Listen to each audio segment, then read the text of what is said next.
Sir job तो कुछ ज़्यादा टाइम नहीं, मैंने 2 साल ही जॉब की है, लेकिन 2 साल के टर्म में मैं बहुत ज़्यादा तंग आ चुका था। सर वही है कि मैं जॉब से परेशान हो चुका था। टारगेट बहुत दिनों दिन वो टारगेट बढ़ाते जा रहे थे हमारे, और वो कंप्लीट हो नहीं पाते थे। फिर वही बॉस की चिक चिक, बस मन नहीं करता था कि हाँ जॉब करें।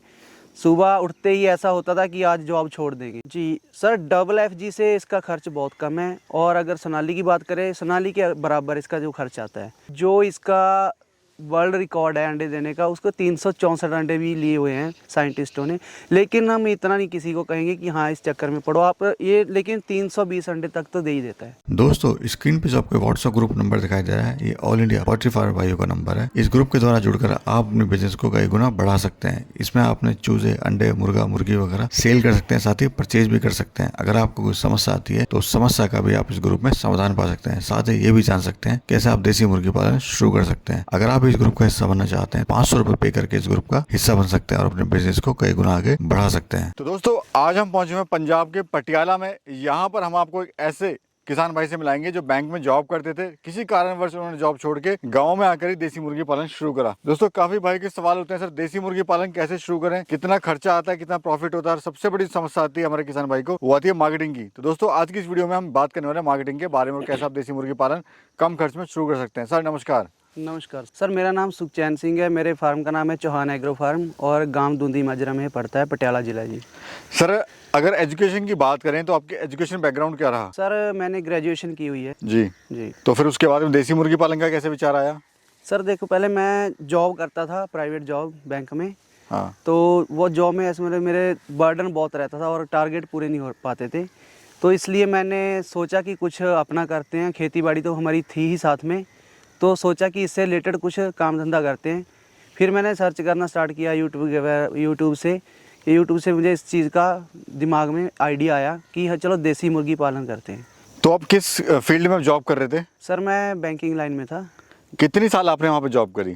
सर जॉब तो कुछ ज़्यादा टाइम नहीं, मैंने 2 साल ही जॉब की है, लेकिन 2 साल के टर्म में मैं बहुत ज़्यादा तंग आ चुका था। तो फिर देसी मुर्गी पालन का विचार कैसे आया सर? सर वही है कि मैं जॉब से परेशान हो चुका था। टारगेट बहुत दिनों दिन वो टारगेट बढ़ाते जा रहे थे हमारे, और वो कंप्लीट हो नहीं पाते थे। फिर वही बॉस की चिक चिक, बस मन नहीं करता था कि हाँ जॉब करें। सुबह उठते ही ऐसा होता था कि आज जॉब छोड़ देंगे, आज जॉब छोड़ देंगे। लेकिन फिर भी मजबूरी में चले जाते थे। कभी ना कभी तो फिर ऐसा दिन बंदे पे आता ही है कि वो छोड़ता ही है तंग आके। तो फिर मैंने सोचा कि चलो कुछ अपना करते हैं अब। सर देखो, ठीक है जॉब है आपकी, आप 7 बजे के बाद आप फ्री हो जाते हो जॉब से, लेकिन ये तो बिजनेस है, इसमें तो आपको जॉब से ज़्यादा मेहनत करनी पड़ती है। बिल्कुल सर। तो यहाँ पे आपको स्ट्रगल नहीं लग रहा है कि उससे ज़्यादा यहाँ पे मेरे को जॉब हो गया, मार्केटिंग भी देखनी है, प्रोडक्शन भी देखना है? जी जी बिल्कुल सर, ये बात आपकी बिल्कुल सही है। यहाँ पे स्ट्रगल ज़्यादा करना पड़ता है जॉब से। जॉब में ऐसा है कि हमें एक फ़िक्स सैलरी है, वो हमें मिल ही जाएगी, चाहे हम काम कम करें चाहे ज़्यादा करें। ज़्यादा करेंगे तो इंसेंटिव मिलेगा नहीं, जो फिक्स आपकी जो सैलरी है वो तो आपको मिलेगी। लेकिन इसमें ऐसा नहीं है, अपना बिजनेस है। आप ज़्यादा स्ट्रगल करोगे तो ज़्यादा पाओगे, कम स्ट्रगल करोगे तो कम पाओगे। आप लॉस में भी जा सकते हो, प्रॉफिट में भी जा सकते हो। मतलब ये थोड़ा रिस्की होता है काम, लेकिन ऐसा है कि अगर आप इसको पूरे तन मन से करते हो तो ऐसा नहीं है कि आपको ये डुबोएगा, आपको जरूर प्रॉफिट में लेके जाएगा। अभी हम देख रहे हैं आपने अपने गांव में ही, अपने खेत में ही, गेहूं के खेत में आपने पूरा फार्म बनाया हुआ है ये। जी। तो ये पुश्तैनी जमीन है सर? हाँ जी हाँ सर, पुश्तैनी ज़मीन है। कितना एरिया है पूरे आपका, लैंड कितनी है टोटल और फार्म कितने एरिया बनाया हुआ है? लैंड सर हमारे पास है 4 एकड़। बाकी जो मेरा फार्म बना हुआ है ये आप मान के चलो, हमारे इधर कनालों में होता है। 8 कनाल का 1 एकड़ होता है, हमारा 1.5 कनाल में ये फार्म बना हुआ है। कितने साल से आप कर रहे हो? सर मुझे 4 साल हो गए, 2021 से स्टार्ट किया था मैंने। जो शुरुआत आपने करी, कौन सी ब्रीड से शुरुआत करी और अभी आपके पास कौन सी ब्रीड है? सर मैंने RIR ब्रीड से स्टार्ट किया था। तब हमारे यहाँ पे जो ब्रीड है ब्लैक एस्ट्रोलॉप अवेलेबल नहीं थी। ये ऑस्ट्रेलियन ब्रीड अभी 2-3 साल पहले ही हमारे पंजाब में आई है। अब हमारे पास ब्लैक एस्ट्रोलॉप और RIR दोनों बर्ड हैं। सर खासियत क्या होती है, क्यों लोग सोनाली चुनते हैं, लोग डबल FG चुनते हैं, आपने ब्लैक एस्ट्रोलॉप का ही चुनाव क्यों करा? क्या इसकी खासियत होती है? सर इसका एक मेन कारण तो ये है कि जैसे आपने बोला कि सोनाली चुनते हैं लोग, सोनाली की हमारे पंजाब में मार्केट नहीं है। ये मीट पर्पज़ के लिए ज़्यादातर जाती है सोनाली। सोनाली हमारे यहाँ पे इसके डीलर नहीं है, इसकी ज़्यादा परमानेंट कोई मार्केट नहीं है।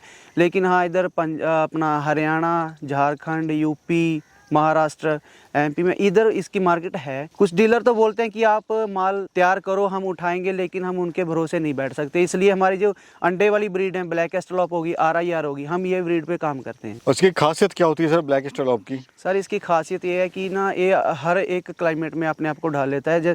जैसे हमारे यहाँ पे सर्दियों में पूरी कड़ाके की सर्दी पड़ती है और गर्मियों में पूरी कड़ाके की गर्मी पड़ती है, ये दोनों मौसमों में अपने आप को एडजस्ट कर लेता है। और अगर खर्चे की बात करें बाकी ब्रीड से, तो क्या खर्चा आ रहा है इसको पालने में, अगर डबल FG की बात करें या सोनाली की बात करें? जी सर, डबल FG से इसका खर्च बहुत कम है, और अगर सोनाली की बात करें, सोनाली के बराबर इसका जो खर्च आता है। छोटे चिक्स से लेके अंडे तक आने तक इसका जो खर्च है 350 रुपये में एक बर्ड आपका तैयार हो जाता है। उसी में आपका जो चिक्स की कॉस्ट है वो आ जाएगी, और फीड का खर्च, मेडिसिन का खर्च, वो सारा कुछ इसमें ऐड है। ये जो बर्ड है सर विदेशी बर्ड है? हाँ जी हाँ। ये कौन सी विदेशी बर्ड कंट्री की बर्ड है सर ये? है। सर ये ऑस्ट्रेलिया का बर्ड है, ऑस्ट्रेलियन ब्रीड है ये अंडे कितना देता है साल में, और कब देना शुरू करता है, कब तक देता है? सर जो इसका वर्ल्ड रिकॉर्ड है अंडे देने का, उसको 364 अंडे भी लिए हुए हैं साइंटिस्टों ने। लेकिन हम इतना नहीं किसी को कहेंगे कि हाँ इस चक्कर में पड़ो आप ये, लेकिन 320 अंडे तक तो दे ही देता है। और कब तक देता है सर, और कब देना शुरू करता है? ये 120 दिन से, यानी कि 4 महीने से देना स्टार्ट करेगा, अगर आप इसको फीड पे रखते हो।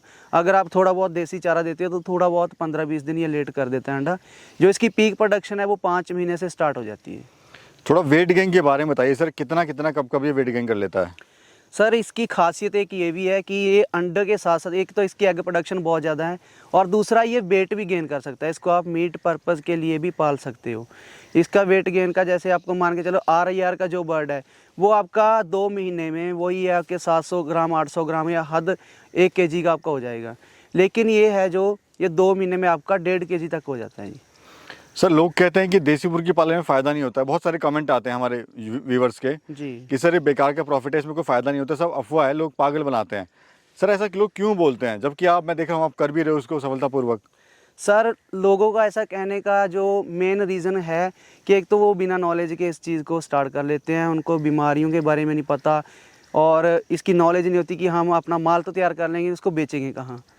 इसकी जो फिक्स मार्केट तो है नहीं ब्रॉयलर की तरह, या इसके अंडे की मार्केट नहीं है फिक्स कोई भी।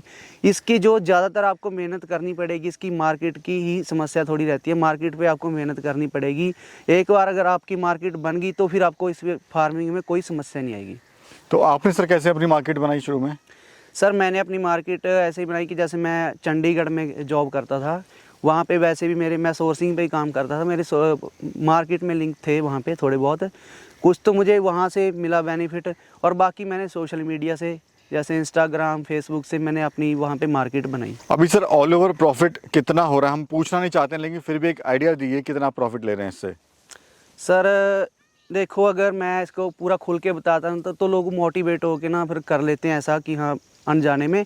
लेकिन मैं ऐसा कहूँगा कि जो मैं जॉब से कमा रहा था उससे कम 8-10 गुना तो इसका है ही फ़ायदा है। अंडा कितने का आप दे रहे हो, और लाइव मुर्गा या मुर्गे कितने का आप दे रहे हैं अभी? सर अंडा जो है हम सेल में, होल सेल में हम 10 रुपये का सेल कर रहे हैं। बाकी जो हमारे फार्म से लोग लेके जाते हैं उनको हम फुटकर में 15 रुपये का एग सेल करते हैं। कोई शुरुआत करना चाहे तो सर कैसे शुरू कर सकता है इसकी, और कितने बर्ड से उसको मिनिमम शुरू करना चाहिए? इसका मैं आपको कोई कैलकुलेशन नहीं दे सकता कि आप कितने बर्ड से शुरू करो, क्योंकि हर किसी का अपना बजट होता है सर। आपने पहले तो देखो कि आपकी जेब कितना अलाउ कर रही है। ऐसा नहीं है कि आपने 1000 बर्ड डाल लिया, 2000 बर्ड डाल लिया, फिर बाद में उसको खिलाने के लिए आपके पास बजट ना बचे। फिर यही वजह होती है कुछ लोगों की बंद करने की फार्म, वो बीच में छोड़ के चले जाते हैं। पहले देखो, कैलकुलेशन लगाओ कि हाँ हमारे पास इतना खिलाने के लिए है, उसके बाद हमने इतना चिक्स डालना है, फिर आप इस काम को स्टार्ट कर सकते हो जी। सर ट्रेनिंग आपने कहीं से ली थी क्या? जी सर, मैंने 2 सरकारी ट्रेनिंग ले रखी हैं, बाकी मैंने 2 प्राइवेट ट्रेनिंग ले रखी हैं। एक मैंने CPDO चंडीगढ़ से ट्रेनिंग ली है, और दूसरे हमारे एनिमल हस्बेंड्री डिपार्टमेंट पटियाला से ट्रेनिंग ली है मैंने। ज़रूरी है सर ट्रेनिंग लेना? जी सर। आप देखो, कोई भी काम आप करते हो बिना सीखे तो अगर करोगे तो उसमें फेल होएंगे, पक्का होएंगे। अगर आप उस काम को सीख के करोगे तो आपके पूरे चांसेस है कि आप उसमें सक्सेस होंगे।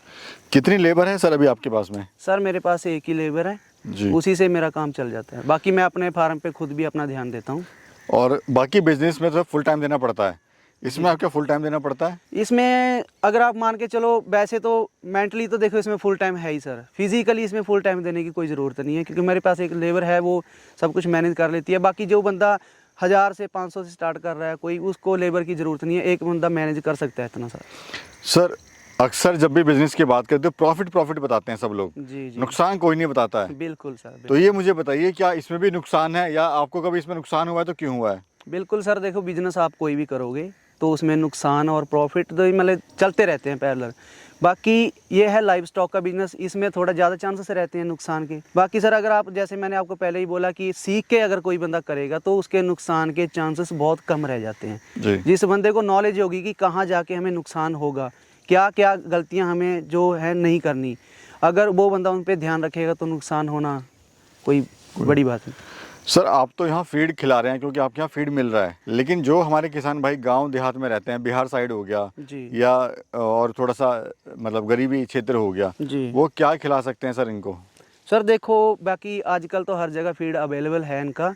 अगर कोई बंदा इनको अपने देसी चारे पे भी पालना चाहता है, जैसे अपने घर का हो गया, मक्का, बाजरा, ज्वार, गेहूँ, इनका दलिया बना के इनको दे सकते हैं। बाकी मेरे ख्याल से हर जगह आजकल फीड अवेलेबल है। बाकी ये कुछ हरा चारा भी खा लेते हैं, हरी सब्जियां भी, मतलब इनको खाने में कुछ भी दो, घर का वेस्टेज वगैरह आप ये सब कुछ खा लेते हैं। जो हमारा गरीब किसान है सर, जी, कम पैसा है, बहुत ज़्यादा गरीब है, वो कैसे शुरू कर सकता है? वो तो सर देखिए कि क्योंकि फार्म बनाने में लाखों रुपए तो फार्म बनाने में लग जाते हैं। जी जी, बिल्कुल बिल्कुल। मैं तो यही आपको सलाह दूंगा कि जो भी कोई फार्मर भाई जिसके पास बजट नहीं है, अगर वो शुरू करना चाहता है, पहले तो अपने शेड पे ज़्यादा खर्च वो ना करे, वो अपने बर्ड के लिए रखे बचा के कि हाँ हमने इसको खिलाना है, पहले इसको पालना है। शेड आप छोटा मोटा आप कच्चा स्ट्रक्चर एक तैयार कर सकते हो थोड़े टाइम के लिए। जब आपका काम चल पड़े, आप थोड़ा इसमें प्रॉफिट कमाने लगो, फिर आप अपने शेड पे इन्वेस्ट कर सकते हो। और शुरुआत में छोटे छोटे से 50-100 बर्ड से शुरुआत करें। कर सकते हैं सर, 150 से शुरुआत कर सकते हैं, धीरे धीरे उसको बढ़ाते जा सकते हैं आप। जी चलिए, बहुत बहुत शुक्रिया सर, आपने बहुत अच्छी जानकारी दी हमारे किसान भाई को। जी सर, धन्यवाद। तो दोस्तों यहाँ भी ये भी कहना चाहेंगे, कोई भी आप काम शुरू कर रहे हैं फार्मिंग के अंदर, कोई भी तो कम बजट से शुरू करें और धीरे धीरे एक्सपीरियंस लें। जब आपको लगे कि काम अच्छा हो जाए तब उसको धीरे धीरे बढ़ा सकते हैं आप। जी सर, चलिए सर, बहुत बहुत शुक्रिया। Thank you sir.